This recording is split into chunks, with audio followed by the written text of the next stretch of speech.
السلام علیکم رحمۃ اللہ تعالی وبرکاتہ۔ کیسے ہیں آپ تمامی حضرات؟ امید کرتا ہوں اچھے ہوں گے، خیر و عافیت سے ہوں گے، اور دعا کرتے ہیں پروردگار اچھا رکھے، خیر و عافیت کے ساتھ رکھے۔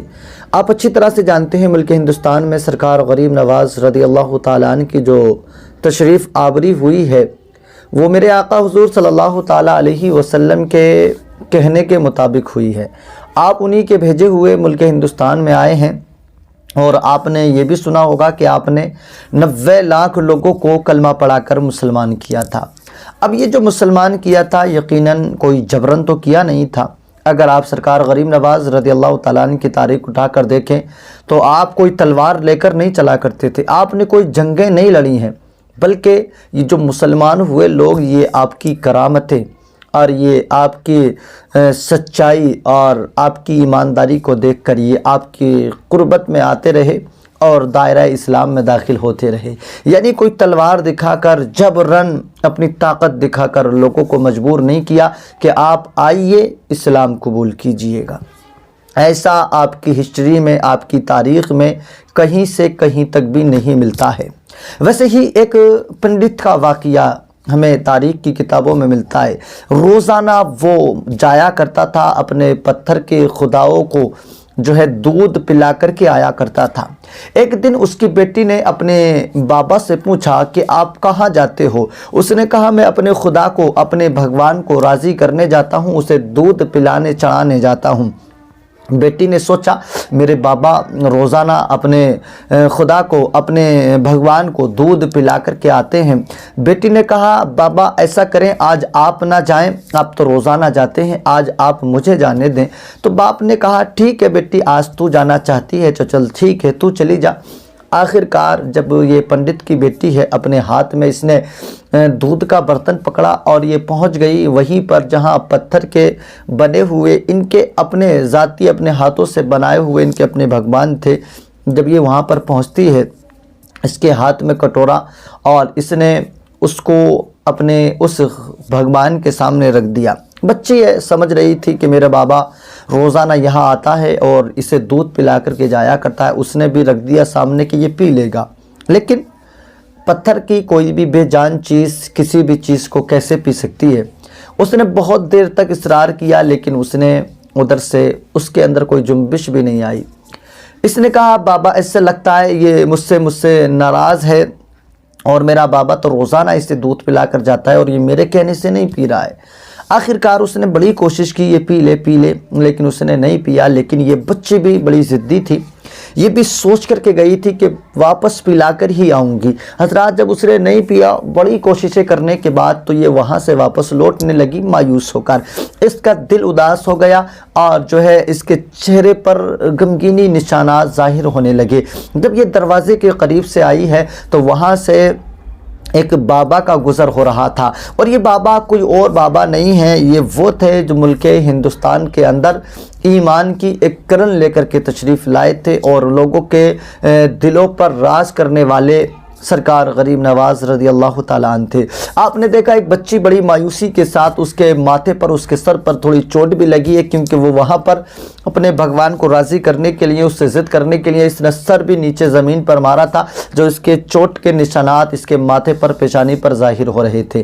حضرات آپ نے اس سے پوچھا، اس نے سارا معاملہ بتایا، تو آپ نے کہا، پھر کہنے لگی میرا دل ٹوٹا ہے اور میں پریشان ہوں، میں اب گھر جا رہی ہوں۔ آپ نے کہا ٹھیک ہے آپ میرے ساتھ چلو، میں چلتا ہوں، تم کہاں گئی تھی آپ مجھے اپنے ساتھ لے کر کے چلو۔ یہ بچی اپنے ساتھ سیدنا سرکار غریب نواز رضی اللہ تعالیٰ عنہ کو لے کر کے جاتی ہے اور اسی جگہ پر پہنچتی ہے، کہتی ہے یہ ہے۔ حضرات وہاں پر دودھ کا کٹورا رکھا گیا اور سرکار غریب نواز رضی اللہ تعالیٰ عنہ بھی ساتھ ہیں۔ اس بچی نے کئی مرتبہ کہا لیکن ادھر سے کوئی جواب نہیں ملا، کوئی جنبش بھی نہیں آئی۔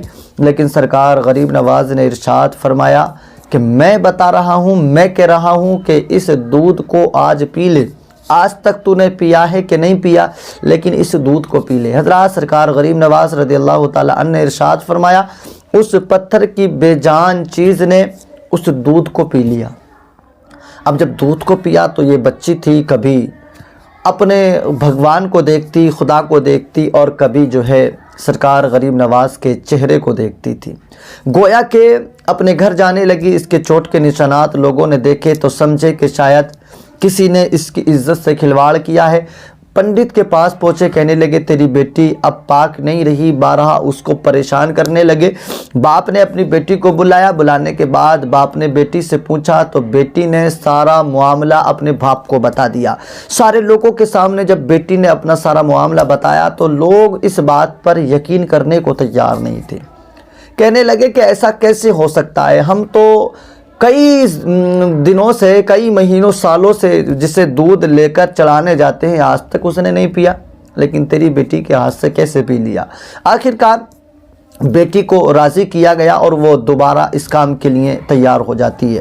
حضرات ہاتھ میں دودھ لیتی ہے اور پہنچ جاتی ہے اپنے اسی کے پاس جہاں پہلے گئی تھی۔ جانے کے بعد میں دودھ اس کے سامنے رکھا اور کہا کہ اسے پی لے۔ آخر اس نے کہاں پیا ہے، وہ کہاں پیے، کیسے پیے؟ اس نے کوئی جنبش نہیں ہے، کچھ بھی نہیں ہے۔ اس بچی نے بار بار کہا پی لے، لیکن اس نے نہیں پیا۔ تو آخرکار بیٹی نے آخر میں کہا کہ اگر نہیں پیے گا تو پھر میں اسی بابا کو لے کر کے آؤں گی جس کے کہنے سے تو نے پہلے پی لیا تھا، ورنہ پی لے، ورنہ میں اسی بابا کو لے کر کے آؤں گی۔ حضرات اتنا کہنا تھا کہ اس نے اپنے ہونٹ کھولے اور پہلے کی طرح دوبارہ اس دودھ کو پی لیا۔ سارے لوگوں نے، بابا نے جب یہ منظر دیکھا تو حیرت میں، آخر ایسا کیسے ہو سکتا ہے؟ بیٹی سے پوچھا بیٹی یہ کون بابا ہے جس کا تو اس سے ذکر کر رہی ہے، یہ کون ہے؟ کہنے لگی میں نہیں جانتی کیا نام ہے، کہاں رہتا ہے، مجھے نہیں پتا کہاں رہتا ہے۔ پھر کہا بیٹی یہ کون ہے؟ بیٹی نے کہا اس کا سارا پتہ مجھے نہیں پتا، لیکن ادھر سے آیا تھا اور ادھر گیا تھا۔ لوگوں نے جب اتنا سنا تو اس کے کہنے پر پتہ لگایا یہ کون ہے۔ پتہ لگاتے لگاتے ایک ایسی جگہ پر پہنچے جہاں ایک بابا بیٹھے ہوئے اپنے مصلے پر نظر آتے ہیں، ان کے چند مرید ان کے ساتھ ہیں چاہنے والے۔ تو بیٹی نے دیکھا تو پہچان لیا، کہنے لگی ہاں ابو جی یہ وہی ہے جس کے کہنے سے اس نے دودھ پی لیا تھا۔ حضرات محترم یہ سارے لوگ اس کے پاس گئے، سارے لوگ ان کے پاس گئے۔ جانے کے بعد میں کہنے لگے آپ بہت طاقتور ہیں، آپ کا نام بہت طاقتور ہے۔ کہا کیا مطلب؟ کہ آپ کے نام کتنا طاقتور ہے ہم سمجھ گئے، جب آپ کے نام ہی کا نام لے کر، آپ کے نام ہی کے ذریعے سے جب اس نے دودھ پی لیا تو آپ کے نام میں جب اتنی طاقت ہے تو آپ میں کتنی طاقت ہوگی۔ گویا کہ ہم آپ کے پاس آئے ہیں، آج کے بعد ہم آپ ہی کے پاس رہیں گے، اور ہمیں بھی اب ہم اس کو خدا نہیں مانیں گے، اس کو بھگوان نہیں مانیں گے، ہم اس کی عبادت آج کے بعد نہیں کریں گے، بلکہ اب ہم آپ کی عبادت کریں گے۔ آج سے ہم آپ کو خدا مانیں گے، اس کو خدا نہیں مانیں گے۔ تو سرکار غریب نواز نے جواب دیا تھا سنو سنو، میں کوئی خدا، میں کوئی بھگوان نہیں ہوں، بلکہ تو لوگوں نے کہا پھر کہا کہ نہ اس کی عبادت کرو نہ میری عبادت کرو، بلکہ عبادت اس ایک پروردگار کی کرو جس نے اسے بھی بنایا ہے، مجھے بھی بنایا ہے، آپ کو بھی بنایا ہے، ساری کائنات کو بنایا ہے۔ یعنی آپ نے ایک خدا کی دعوت لوگوں کو دی اور ایک سچائی کا پیغام لوگوں کو دیا، ایک ایمانداری کا پیغام لوگوں کو دیا۔ لوگوں کے دلوں میں آپ نے ایمان کی وہ شمع جلائی کہ 800 سال سے بھی زیادہ کا وقت ہو گیا، ساری دنیا کے اندر اگر چرچا ہے تو سرکار غریب نواز کا چرچا آج بھی ہو رہا ہے۔ سرکار غریب نواز کو لوگ آج بھی جانتے ہیں۔ گویا کہ پتہ چلا کہ آپ کی ذات وہ ذات ہے کہ آپ نے کرامتیں دکھائیں اور لوگوں کے دلوں پر آپ نے ایسے راز کیا، حکومت کی، کہ آج بھی 900 سال 800 سال کے بعد بھی ساری دنیا کے لوگ جو ہے آپ سے محبت کیا کرتے ہیں۔ کسی ایک مذہب کے نہیں بلکہ تمام مذہبوں کے لوگ آپ سے محبت کیا کرتے ہیں۔ اللہ کریم ہم سب کو بھی کہنے سننے سے زیادہ اس پر عمل کی توفیق عطا فرمائے، اپنے بزرگان دین سے، آباء و اجداد سے ہم سب کو محبت کرنے کی مولا توفیق عطا فرمائے، تمام پریشانیوں سے حفاظت فرمائے، ہمارے ملک ہندوستان کے اندر امن چین سکون عطا فرمائے، آمین۔ خدا حافظ۔